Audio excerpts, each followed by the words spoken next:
जय श्री राधा कृष्ण। हे कान्हा, मुझे कुछ और नहीं चाहिए, तुम्हारी एक मुस्कान ही काफ़ी है। कान्हा, तुम दिल में बसे रहो, ये अरमान ही काफ़ी है। जय श्री राधे कृष्ण। कृष्ण की कृपा और राधा प्यारी की करुणा हो, सर पर गुरु का हाथ और संतों का संग हो, तो जीवन में भक्ति दिन रात बढ़ती है और सच्ची संत सेवा और संत कृपा से कृष्ण प्रेम और भक्ति बड़ी आसानी से मिल भी जाती है। अब आज इस वीडियो में आपको देश के बहुत बड़े बिजनेसमैन श्री जुगल किशोर बिरला जी के बारे में बताने जा रही हूँ।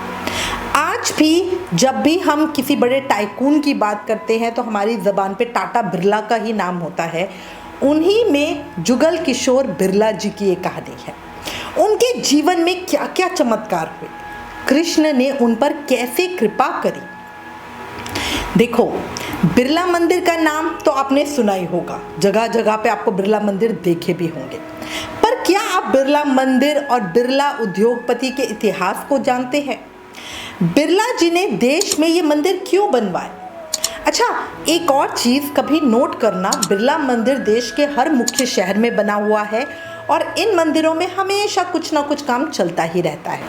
मंदिर में चलते रहने वाले काम के पीछे एक पुराना इतिहास और एक बड़ी कहानी है। ये कहानी है बिरला मंदिरों के निर्माण और बिरला के देश के बड़े उद्योगपतियों में शामिल होने की कहानी।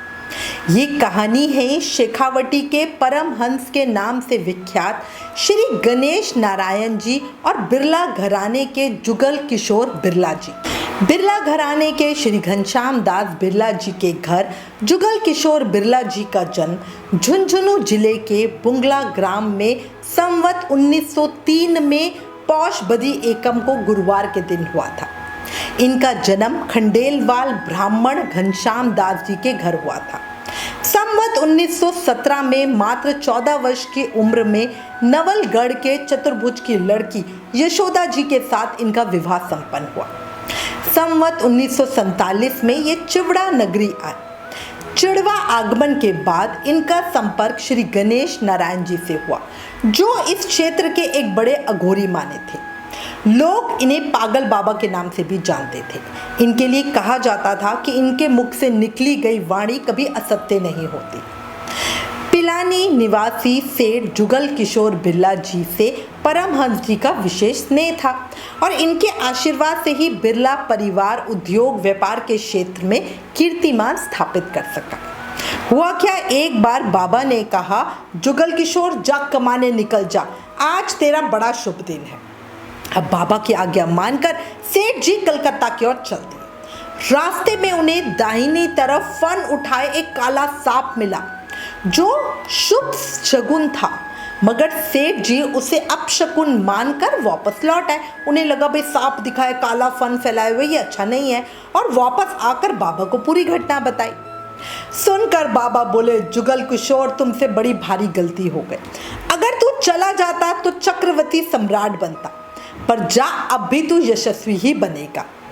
अपनी करनी बरनी बंद मत होने देना, इसे सदैव चालू रखना। और इसके बाद से बिरला घराने ने अपनी करनी बरनी कभी भी बंद नहीं की। बाबा के आशीर्वाद के अनुसार करनी का मतलब है व्यवसाय और बरनी का मतलब है दान और पुण्य। इसी के चलते बिरला ट्रस्ट पूरे देश में बिरला मंदिर का निर्माण करवाता रहता है, जहां इन सभी मंदिरों में साल के 12 महीने 365 दिन 24 घंटे दिन रात काम चलता ही रहता है। अच्छा, श्री जुगल किशोर जी पक्के बिजनेसमैन थे। उनकी कोई संतान भी नहीं थी, पर श्री कृष्ण के प्रति उनका विश्वास प्रेम बहुत ज़्यादा था। स्वयं कृष्ण को एक बार उनके पास आना ही पड़ा। बताती हूँ हुआ क्या था। मृत्यु से कुछ समय पहले श्री जुगल किशोर जी बिरला एक बार स्नान कर रहे थे। स्नान करते समय बाथरूम में ही उनका पैर फिसल गया। पैर फिसलने के कारण उनके कूल्हे की हड्डी पर कुछ क्रैक्स आ गया, जिससे उन्हें बहुत ज़्यादा तकलीफ हो रही थी। अब डॉक्टर बुलाए गए, उन्हें चेक किया, बोला हड्डी में बाल आ गया है, अगर ध्यान नहीं दिया तो कूल्हा टूट जाएगा और फिर ऑपरेशन करके नया कूल्हा डालना पड़ेगा। इसलिए अब पूरी तरह बेड पर रहो, खाना पीना, बाथरूम, वॉशरूम सब बेड पर ही होगा और पैर को ऊपर बांध के रखना पड़ेगा। इससे हड्डी में आया बाल ठीक हो जाएगा। अच्छा, उस समय इतने ज़्यादा मेडिकल या टेक्निकल साधन तो थे नहीं, इसलिए जैसे डॉक्टर ने कहा वैसे इलाज शुरू हुआ। वो समय बड़ा कठिन था। बंद कर बेड पर पड़े रहना, करवट भी नहीं लेना बहुत मुश्किल था, ऊपर से भयानक दर्द। जुगल किशोर जी को पता था कि ये डॉक्टर से कुछ नहीं होगा। उनके वैद्य तो उनके प्यारे सुंदर श्याम श्री कृष्ण ही है। एक दिन रात के समय भयानक दर्द पीड़ा तकलीफ हो रही थी। सब सोए हुए थे, जुगल किशोर जी कमरे में अकेले थे।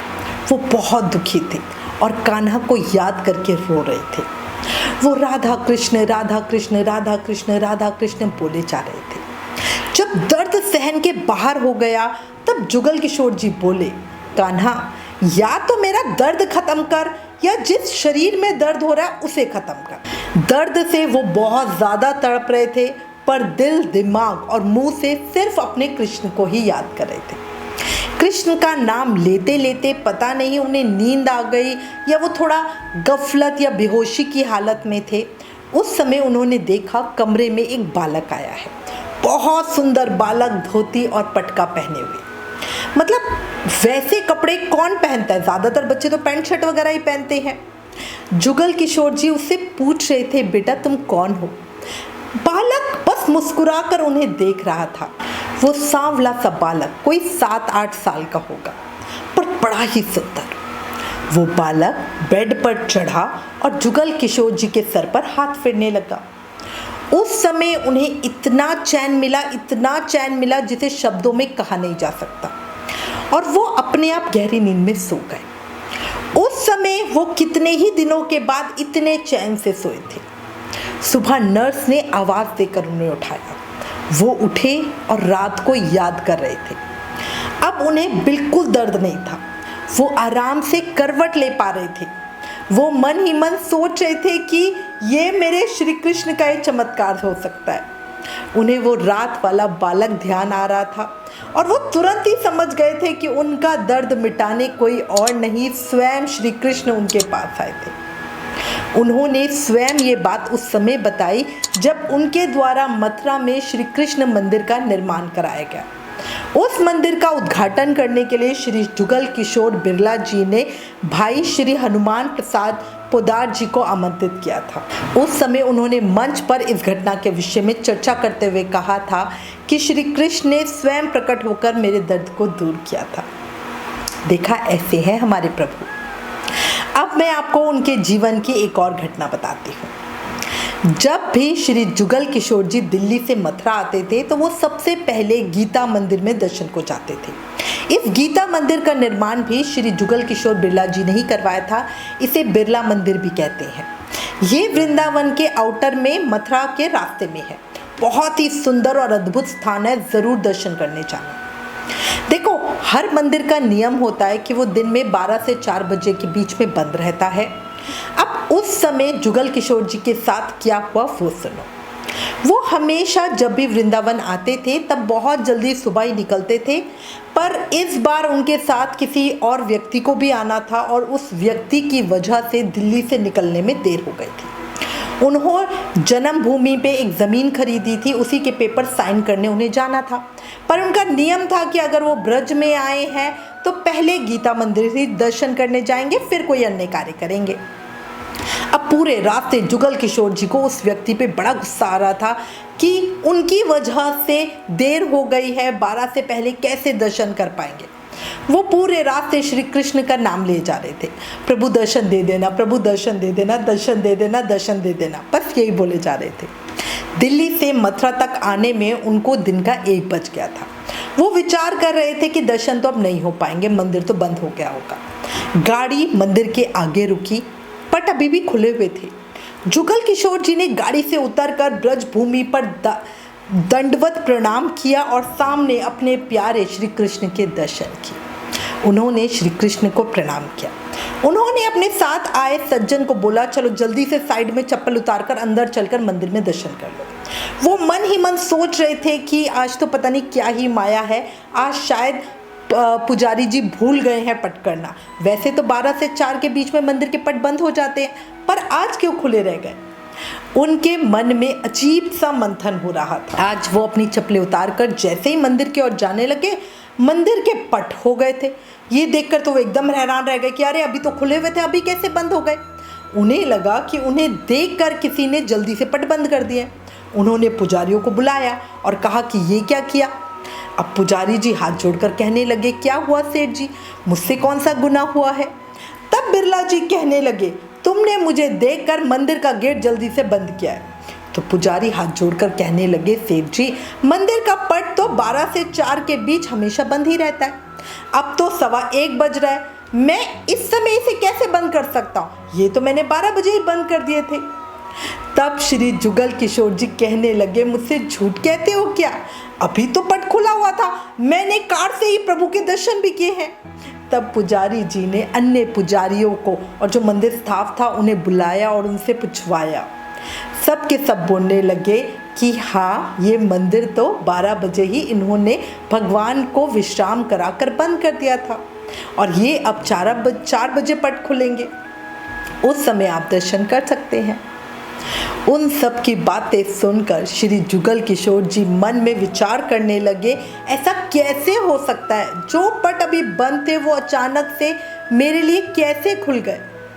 पर वो मन ही मन इस चीज़ का जवाब जानते भी थे, ये लीला उनके कान्हा के सिवा और कौन ही कर सकता था। और इसीलिए वो मन ही मन कान्हा को धन्यवाद भी दे रहे थे और कह रहे थे कि प्रभु आप कितने दयालु हो, आपको पता था आपके दर्शनों के बिना मैं आगे नहीं जाऊंगा, इसलिए ही आपने मुझे अपने दर्शन दे दिए, है ना? ऐसे ही है हमारे कान्हा। अच्छा, उनके जीवन की एक घटना और सुन। श्री गीता मंदिर का एक नियम है, हर पूर्णिमा को वहाँ पर सत्यनारायण भगवान की कथा होती है, साथ ही पंजीरी का प्रसाद भी बांटा जाता है। श्री जुगल किशोर जी द्वारा मंदिर ट्रस्ट को ये कहा गया है कि जितने भी लोग श्री सत्यनारायण कथा में उपस्थित हो उन्हें पंजीरी का प्रसाद जरूर दिया जाए। अब एक बार क्या हुआ, श्री वृंदावन धाम में गीता मंदिर में गुरु पूर्णिमा का दिन था। बढ़िया सुंदर श्री सत्यनारायण भगवान की व्रत कथा चल रही थी। उत्सव होने से बहुत ज़्यादा अधिक संख्या में लोग उपस्थित थे। कथा समापन के बाद पंजीरी का प्रसाद बांटा गया, पर उस दिन प्रसाद काफ़ी कम रह गया। उसी समय श्री जुगल किशोर जी वृंदावन से बहुत दूर बनारस में किसी काम से आए हुए थे। वो दिन के समय विश्राम कर रहे थे। तभी अधकच्ची सी नींद में उन्हें एहसास हुआ जैसे कोई उनसे कह रहा है कि आज मंदिर में प्रसाद समाप्त हो गया, भक्तों को पंजीरी का प्रसाद मिला ही नहीं।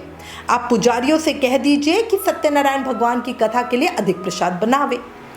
अगले पल आवाज़ आना बंद हो गई। वो तुरंत उठकर बैठ गए।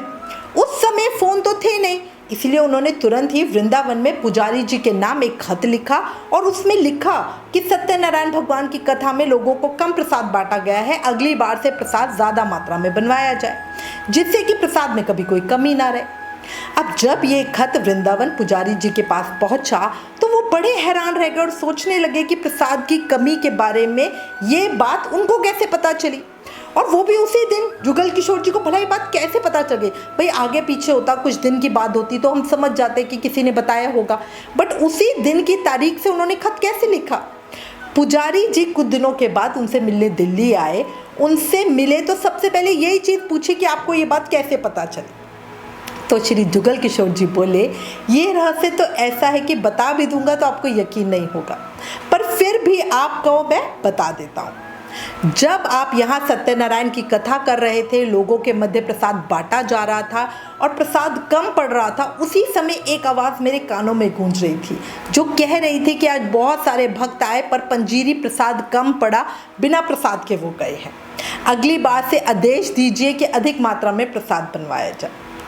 सेठ जी की ये बात सुनकर पंडित जी श्री जुगल किशोर जी के चरणों में प्रणाम करके कहने लगे, हे भक्तराज, आप धन्य हो, आप धन्य हो।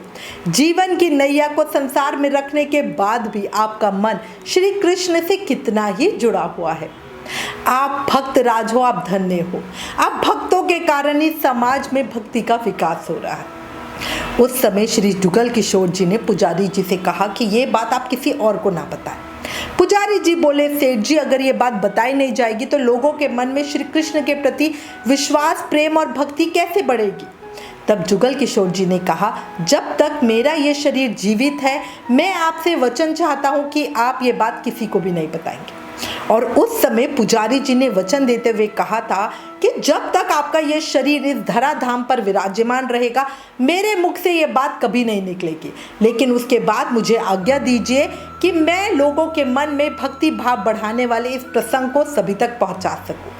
तब सेठ जी ने इस बात की आज्ञा दी। श्री जुगल किशोर जी के बारे में कहा जाता है कि उन्होंने जब शरीर को छोड़ा था उस समय उनके हाथ और नेत्र अपने श्री कृष्ण की ओर मुड़ गए थे। ऐसा लग रहा था जैसे वो अपने श्याम सुंदर से प्रार्थना कर रहे हो, हे श्याम सुंदर, इस नश्वर देह की इस यात्रा को समाप्त करके अब मुझे अपने साथ, अपने चरणों में मुझे निवास दो, मुझे अपने साथ ले चलो। जुगल किशोर बिरला जी के दोनों हाथ बंधे हुए थे और नेत्र भगवान की ओर अटके हुए थे। ऐसा लगा भगवान को देखते देखते भक्त ने अपने शरीर का त्याग किया हो। भक्त जुगल किशोर बिरला द्वारा ही एक संस्था की स्थापना की गई, जो संस्था हर स्थान पर श्री बिरला मंदिर का निर्माण करवाती है। श्री जुगल किशोर जी ने अपना सारा धन भक्ति मार्ग में ही लगा दिया। लोगों के उत्थान के लिए उन्होंने बहुत काम किया है। उनकी कोई संतान नहीं थी, इसीलिए ही शायद वो संपूर्ण समाज को ही अपनी संतान मानकर उनकी सेवा को ही अपना कर्तव्य मानते थे। सच्ची धन्य ऐसे लोग जो अपने जीवन श्री कृष्ण की भक्ति और लोगों की सेवा में इस तरह लगा देते हैं, है ना? आपका क्या विचार है? अभी कमेंट करके बताओ। अगर श्री जुगल किशोर जी के जीवन से कुछ प्रेरणा मिली तो कमेंट करके अभी एक जयकारा लगाओ। बोलो बांके बिहारी लाल की जय, कृष्ण कन्हैया लाल की जय, मोर मुकुट बंसी वाले की जय, वृंदावन बिहारी लाल की जय, भक्त और भगवान की जय। एक बात बताऊं, वृंदावन में जाने का नशा कुछ अलग होता है। पलकों से ठाकुर जी के चरणों को छूने से दिल पर गहरा असर होता है। बांके बिहारी जी के मंदिर में जब ठाकुर जी प्यार भरी नजरों से देखते हैं, हाय, लगता है जिंदगी का पहला सफर तो यहीं से शुरू होता है, यहीं से शुरू होता है। बोलो बांके बिहारी लाल की जय, हमारी सावरी सरकार की जय। अगर आप चाहते हो कृष्ण प्रेम, कृपा, आनंद, आशीर्वाद आपको ऐसे ही मिले तो कमेंट में एक जयकारा लगाना। और अगर ये वीडियो आपको पसंद आई हो तो प्लीज़ इस वीडियो को ज़्यादा से ज़्यादा शेयर करना। Please like, share and subscribe. Thank you. जय श्री राधा कृष्ण।